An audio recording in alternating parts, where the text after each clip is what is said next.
Thank you so much for having me here today. As you said, I'm a sociologist and professor at the University of Colorado. I spent the last 15 years studying manufactured-home communities. I have a dozen peer-reviewed articles and an award-winning book on this subject. As you've heard, manufactured housing is one of our nation's largest naturally occurring sources of affordable housing. I say naturally occurring because it's affordable just by nature of its factory prefabrication. So it costs less than half the cost to produce a site-built housing.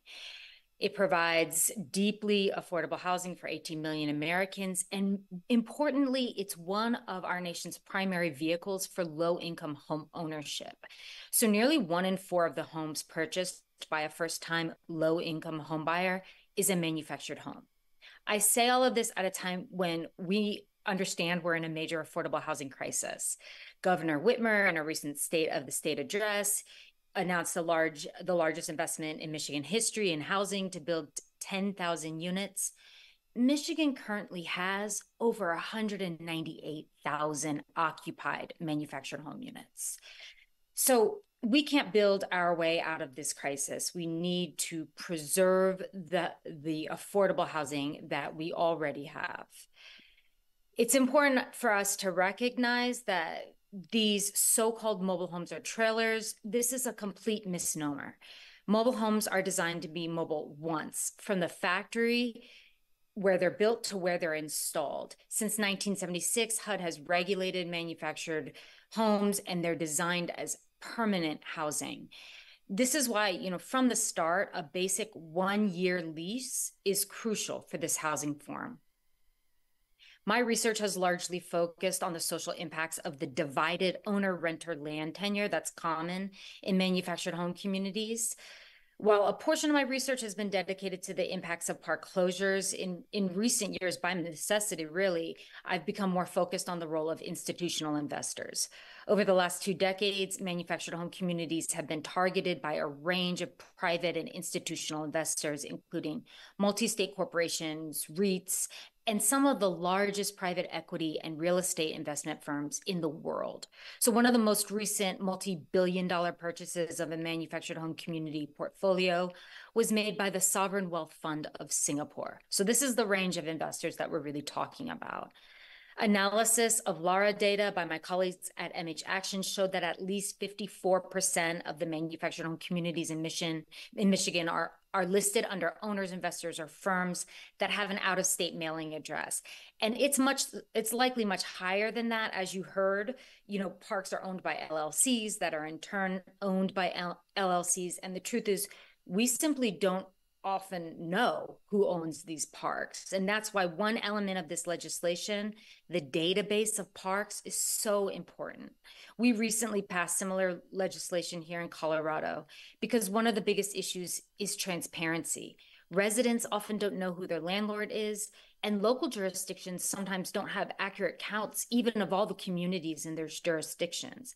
And this has implications in areas other than just housing. I mean, in a study that we conducted in Colorado, we showed how it had major implications for disaster preparedness and recovery after a series of flash floods. So just by way of closing, let me say that in my own research, I've analyzed investment magazines, newsletters, podcasts. I attended and was trained at the so-called Mobile Home University, a popular investment seminar on manufactured home communities. And the consensus is clear. Investors see manufactured home communities as a source of passive income because households living in them have this divided owner-renter land tenure. So they've got all of their housing equity and most of their household wealth installed on land that they don't own.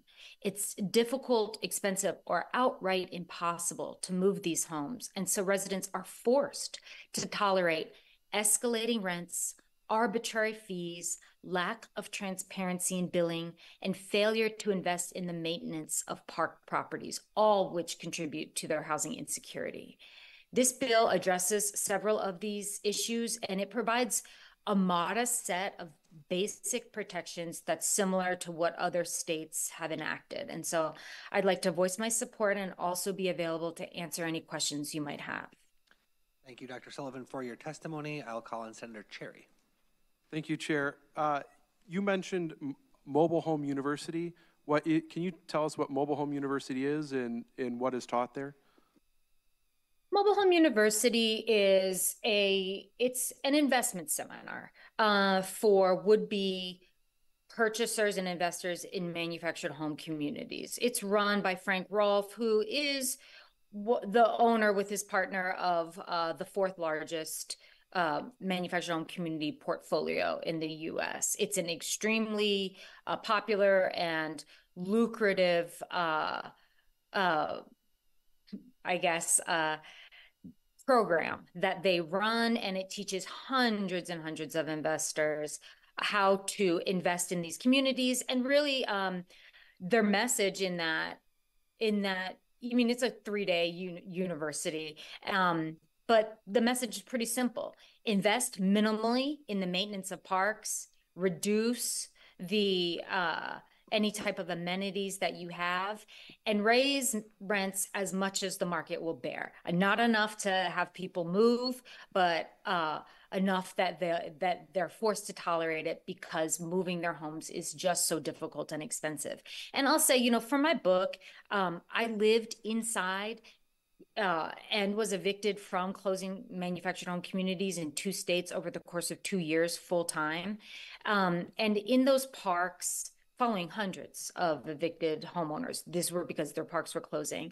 And in those parks, about a third of households were not able to move their homes, even relatively new homes, just because they weren't structurally sound for relocations. So moving these homes is really impossible.